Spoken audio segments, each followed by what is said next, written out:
Hello everyone, welcome back to the channel.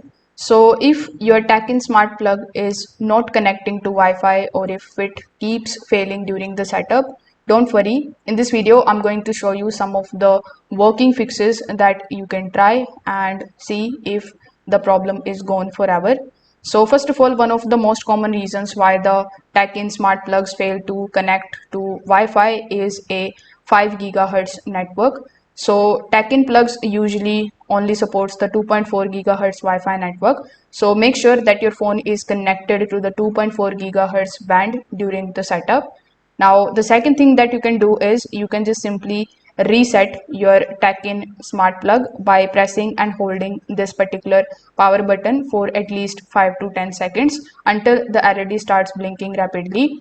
If the plug still doesn't appear in the application after doing this, you can switch it to slow blinking mode, which is also called the AP mode, because some of the routers connect more reliably that way. Now, many of the Teckin plugs work better with the Smart Life application instead of the older Teckin application.